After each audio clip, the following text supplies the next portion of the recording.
Well, that was quite an interesting episode for episode 9 of The Legend of Korra. This is my continuation of reviewing the episodes that come out each Saturday. I started last week with the 8th episode, now we're going to go on to the 9th.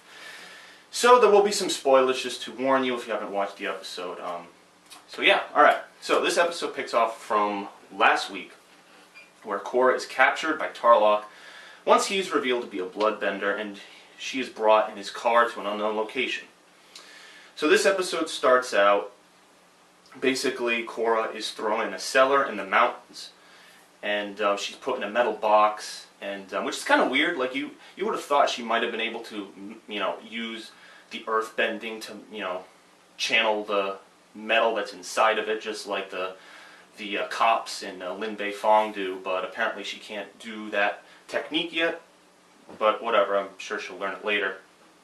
So she's thrown in the cell, and Tarlok leaves, and he goes back to City Hall. And this is the clip that was released a couple of days ago, where Tenzin is notified of Korra's disappearance, and Tarlok tries to pin it on the Equalists, saying that they attacked.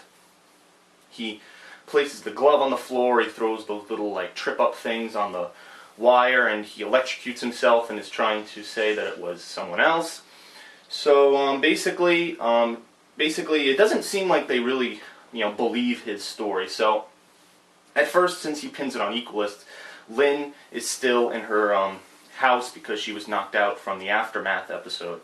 So she gets up and she joins Tenzin, and she actually breaks the 3 prisoners, Asami, Bolin, and Miko. I always like saying Bolin's name like that, but she breaks all 3 of them out, pretty much just, goes into the cell and just metal bends it and gets them out. And then they go on a journey to find Korra. They believe the Equalists have her, based on the news report. So they go to these tunnels where the metal benders, or not the metal benders, the Equalists are hiding.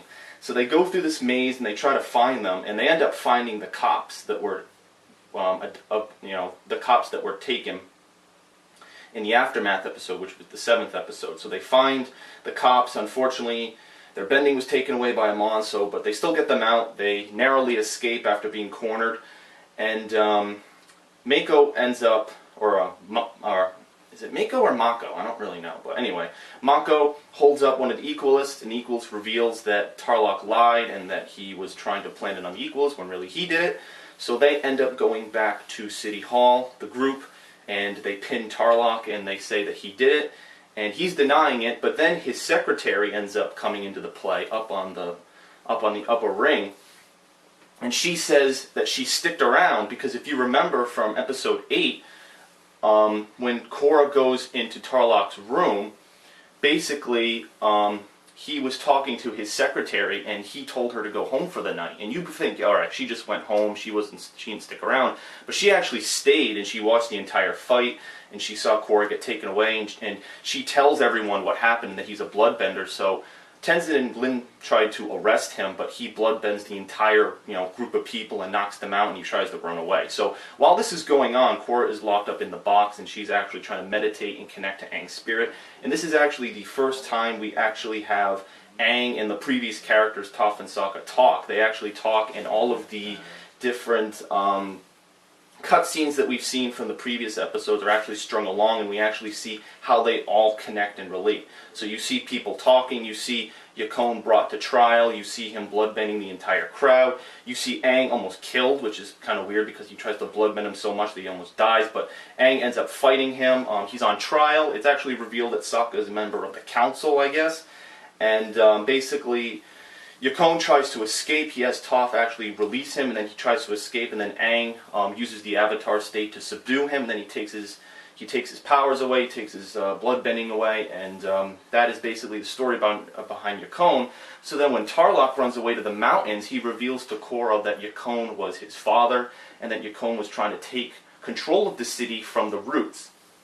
And so Tarlok is basically ruined. His status is ruined now that everyone knows who he is, so he's trying to run away. But as he's walking up the steps, Amon and the Equalists come and corner him. So Tarlok's confident. He's like, oh, I have bloodbending, I'll destroy all of you. So he bloodbends everybody. except Amon. And now he's bloodbending Amon slightly, and Amon's walking forward very slowly, and his legs are having a hard time moving, but he's able to overcome it.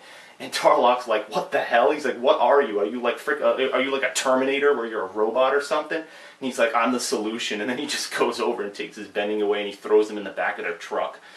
And then they try to electrocute Korra in the box, but she narrowly, I think she throws her little wristband, she throws it up on the metal girder, and she hangs there so that the metal can't the electricity can't hurt her. And then they open the box and she breaks free, and Amon and the Equals are running after her, but she jumps down the slope and escapes. And then Naga ends up picking up her scent, finds her, and then they all go back to Republic City. And the episode ends with basically Tenzin and the entire group finding Korra, and she's all hurt and tired, and they end up bringing her home, and that is how the episode ends. And then one quick thing that happened at the end, there was actually a preview to the season finale, which is on June 23rd, which is an hour season of finale. It looked pretty cool. You got airplanes freaking dropping bombs, and you got the Amon mask on the Aang statue, and it's like this all-out war. So it looked pretty cool. It's going to be a really cool fight, and you actually see Amon trying to take Korra's, abilities away. So I guess it happens or something. I don't know. Those were just some of the brief previews. Again, this is the only image I can show you because I don't really do extensive video editing for my videos. But yeah, that was the episode. I think it was a really good episode. A lot happened, very fast-paced, quick to the point. This show is actually going by very fast, unlike the last Airbender series a couple of years ago. But I'm liking it. I'm liking the pace. I'm liking how all of this stuff is being strung together. Finally, I guess Tarlok is finally subdued. He took Tarlok's bending away, and now he's captured by the Equalists. And now it's just Korra versus Amon for the rest of the series.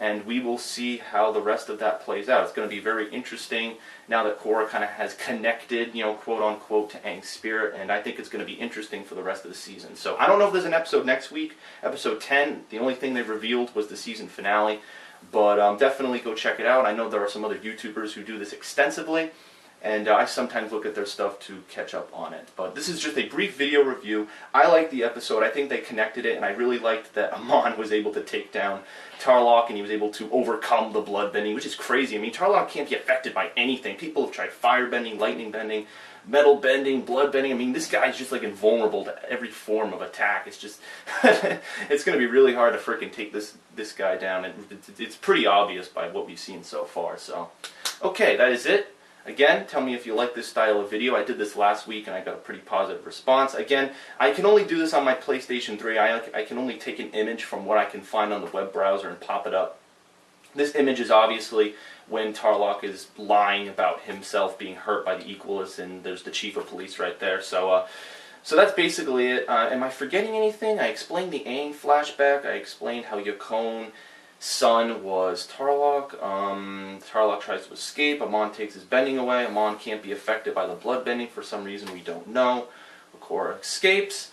Very interesting episode. It was. I'd say this is another one of my favorites. I think episode 6, where there's all those fight scenes, was also an episode I really enjoyed.